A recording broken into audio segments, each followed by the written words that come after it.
All right, guys, let's go ahead and get started. My name is Brooke Fremouw, and I am a certified trauma support specialist and here to give you some hope and encouragement as we move into this new season of spring for you as an adoptive mom, a foster mom, or an in waiting parent to be. So let's go ahead and see if we can get it up and going for us. All right. So today we are going to talk about it is time to thrive. So much of my training is talking about where we're at in the battlefield of parenting and how to endure those battles. But enduring is very different than thriving, isn't it? Wouldn't you agree with that? And so today we're going to talk about what it means to thrive rather than to just endure. If we talk about what thriving looks like in the spring, you might think of some beautiful flowers, some butterflies, flying around in a mixture of wonderful wildflowers, right?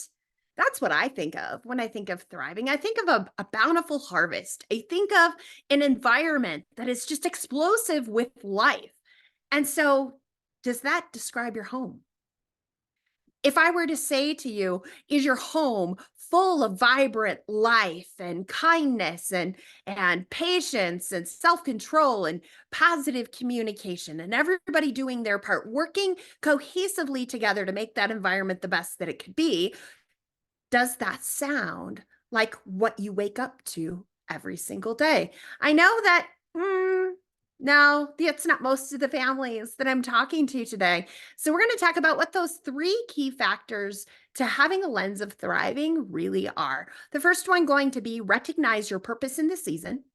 The second is going to be realistic in your expectations. And number three, you don't want to do it alone, right? These are some keys. If there were just one butterfly responsible for pollinating all of those flowers, can you imagine how unsuccessful it would be when seeds fall and when the next spring comes around, right? And if that one butterfly was there and really expected themselves to fertilize every single one of those flowers, their expectations would be sorely met and they'd be frustrated and exhausted beyond measure, right? And if they felt like their purpose was to have to pollinate every one of those flowers, can you imagine how defeated that butterfly would feel every day? And so parents oftentimes, right, we look at where we're at and we're like that butterfly, one butterfly in this huge field of wildflowers. And the reality is that perspective is going to make a big difference on how much we can accomplish and how much joy there is in our ability to accomplish it. Make sense? So I don't know about you. I live in Prescott and the snow season is just starting to get out from underneath us. And so, with that being the case, we see these little tiny buds starting to come onto our trees and our bushes that lost their leaves long, long ago. They look like death all winter long, right? They just like dead sticks that we should chop it to the ground and burn it up, that it's literally purposeless and that it's just this eyesore where there once was green and vibrancy. But we weren't created to be all things in all seasons. And though a tree may not have any buds on it, we've got to remember, is it purposed? Why is it created that way? Recognizing your purpose in the season is number one. And your purpose is both seasonal and it's long term, right? Our kids' seasons are seasonal. There's things that shift: finances, locations, trials, right?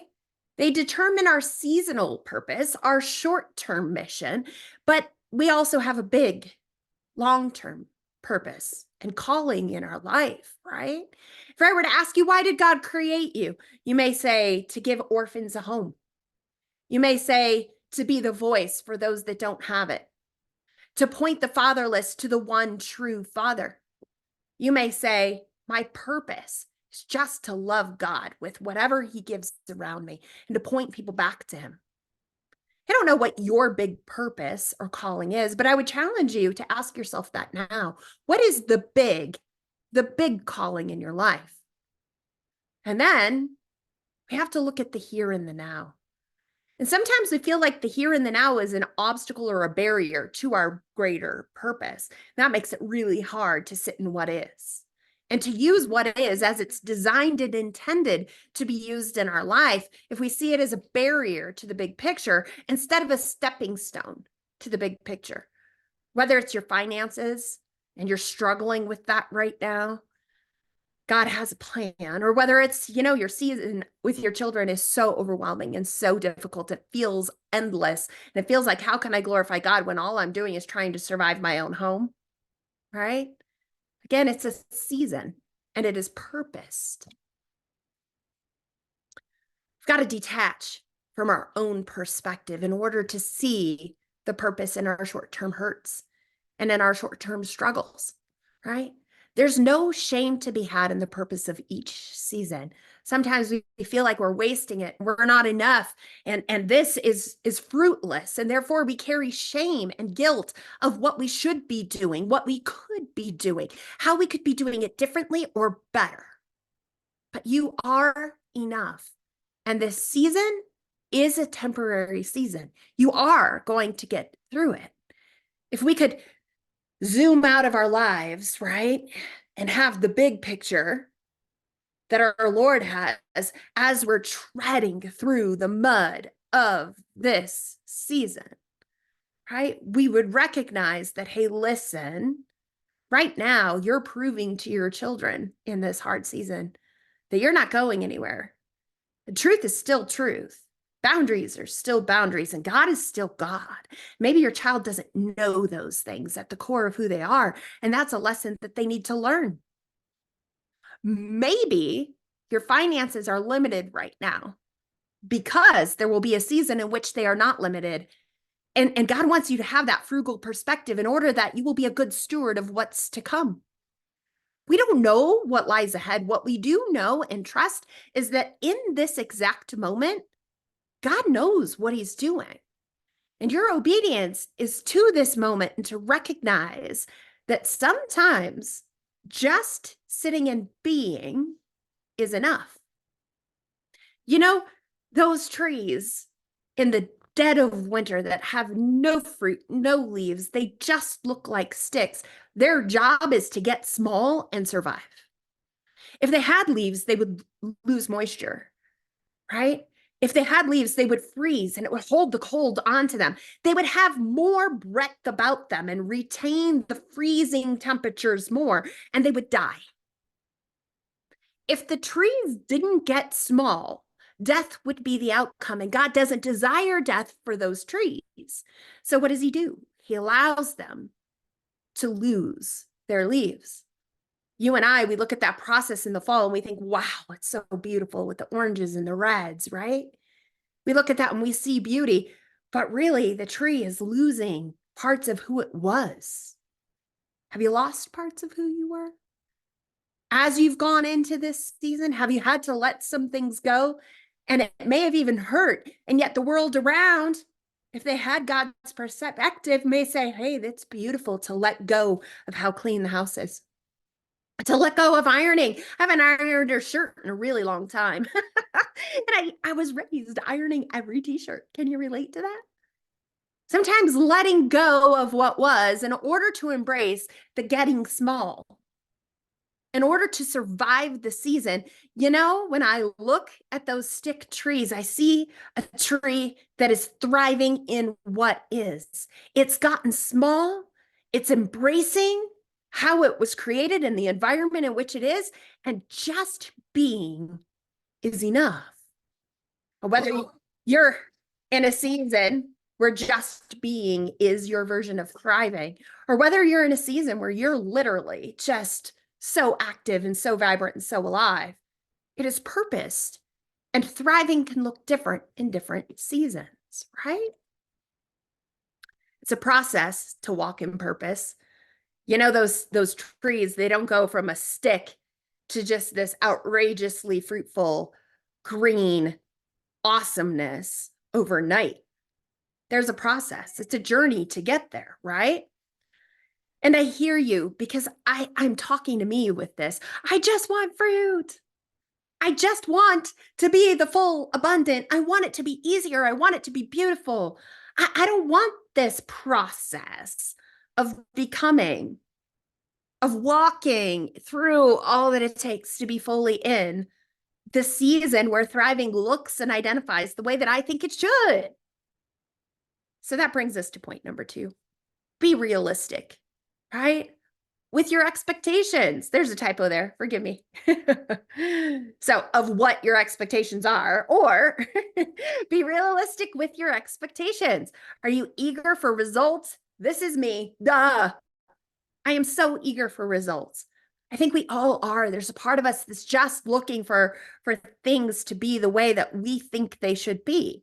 But thriving means accepting where you are as you look to what is ahead. You cannot thrive in your current season if you're resisting it all along. There's no ability to totally be awesome at it and say, I hate this, I'm not really here. They don't go together, right? So we've got to accept what is and recognize thriving in this season may not look like what you think, and yet it is thriving all the same, right? Discomfort can prevent us from embracing the lessons of refinement that are going on today, right? For ourselves and for our kids. So many times we look at our kids and we're like, we just want to fix what's broken, right? Our kids oftentimes, man, the medical issues, the mental health issues, behavioral health issues, trauma is real. And we just want giant band-aids that we can go and wrap our kids up in these band-aids and make everything better for them. But the reality is that may not be what God is calling your child to. That your child's season and their version of thriving looks one way to them. And we can't rob them of the refiner's fire and expect them to come out the way that the refiner desires them to be crafted, right? And that's true for us too. We've got to know, like, what is our purpose in this season? Are we a tree without leaves in the dead of winter, just looking to thrive by being small, getting tiny, and letting go of things? Or are we the fruit tree that is just full of fruit, awesome, ripe peaches, right? With bumblebees buzzing all around us, or somewhere in between? What is our purpose right now? For me, I've got one child left at home who's experienced and been exposed to a whole lot that's really unfair. That is not the way God designed things back in the Garden of Eden. And yet we don't live there, do we? My daughter could tell you that firsthand. She doesn't live there. And my job in this season is to love my adult children well and shepherd them where they allow, where I'm invited in. It's to build connections with my grandchildren. But mostly this season is to serve the church, to serve other mamas and daddies who have gone through what it is that I've gone through with my 11 children.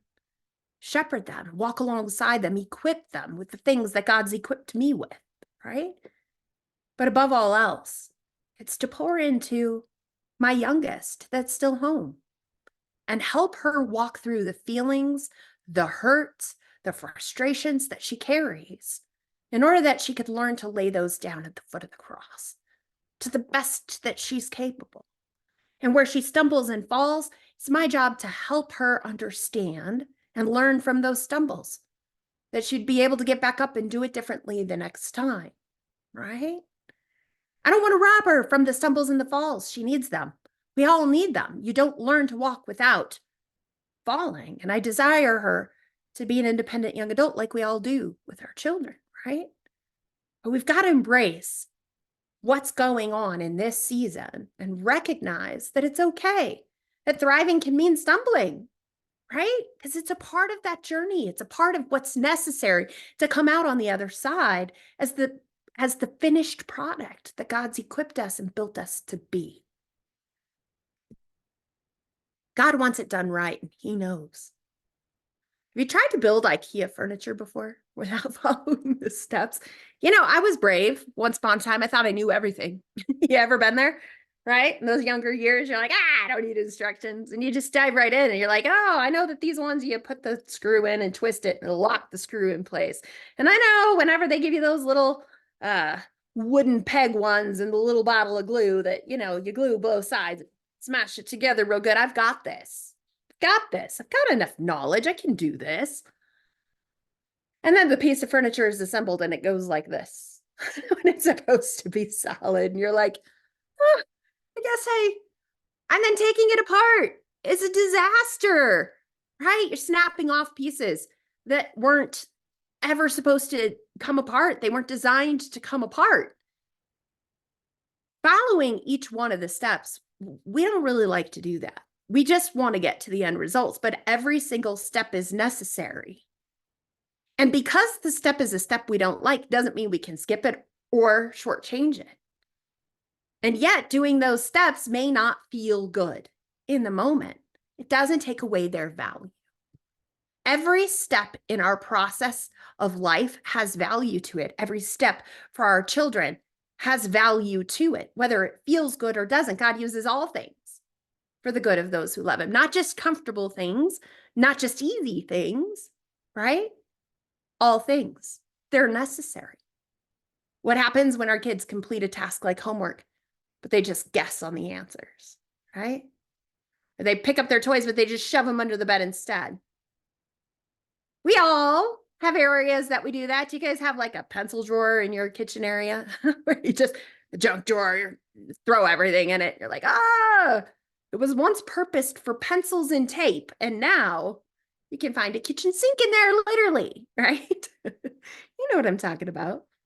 Or I get on my kids about their bedroom, but you look at mine and it's got a lovely desk that's got piles upon piles. We're all guilty of trying to shortchange processes that don't feel good, processes that we're not sure how to do it. So we just kind of like, yeah, take the shortcut and guess. Kids do it, we do it. And why do we do it? There's two primary answers. Either we're just exhausted or we're afraid. Let's walk through this a little bit. Our children, they may shove toys under the bed because it takes a lot of time and it's exhausting to put each one of those things in its place where it belongs. They would rather play video games. They would rather fill in the blank, right? And so to exert that energy in order to do it right doesn't feel like it's worth it. So they just shove it under the bed.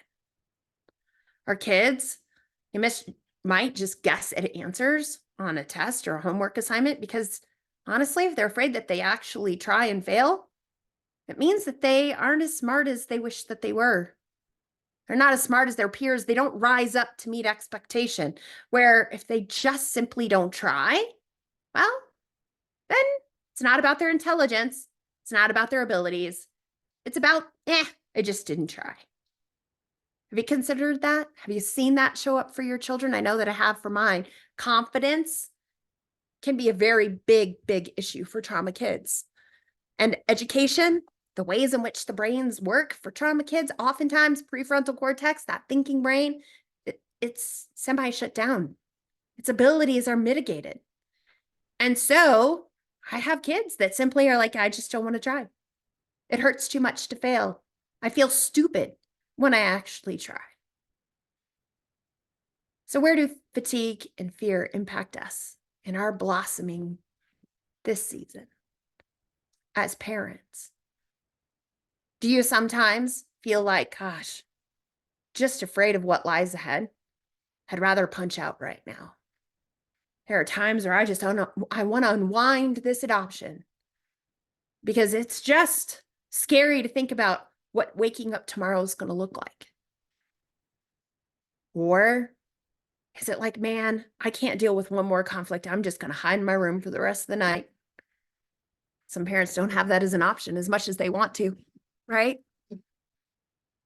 Fatigue and fear can be big factors for our children and big factors for us. And yet, as we look into this season, we've got to figure out how to conserve our energy, how to rebuild that gas tank, fill that back up, right?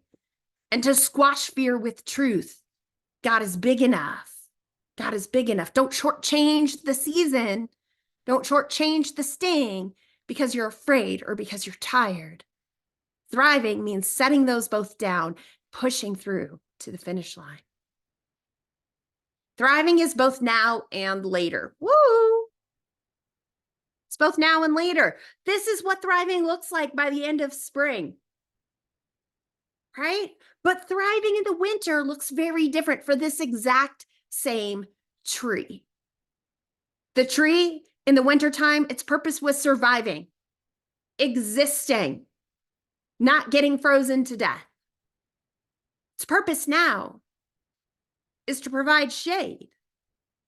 Its purpose now is growth, right? It's going to grow during this season. It's going to produce seeds and reproduce in this season. So the season has changed. Its small purpose has changed, right? Tree is thriving all winter in dormancy, and it's thriving in full leaves. They're all necessary to maintain life for the tree. And society sees the dormant tree and it goes, that is death. That's a dead tree. God sees the dormant tree as wisely preserving the life within it. If you are listening to this and you're feeling like, gosh, I think I need to get smaller. Been there. I think I need to let go of some things in order that I'm not so tired and that my perspective isn't tainted by fear and fatigue. I've been there. I want to encourage you to evaluate those things. Sometimes thriving is smaller.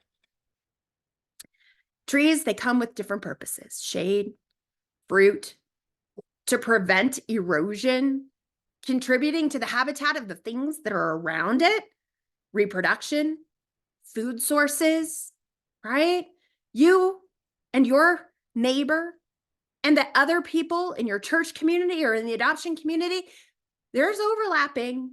But I'm telling you, we all have our own calls. We all have our own walks. One of us is the hand. One of us is the foot in the body of Christ. Some of us are the armpit. Literally, I do believe that. And so the reality is every aspect, every purpose is necessary. Don't compare, don't shame, don't judge, don't feel like you're not enough, because you are. And our last point number 3, is things thrive better together. Trees, they increase humidity, soil quality, and etc., right? For one another.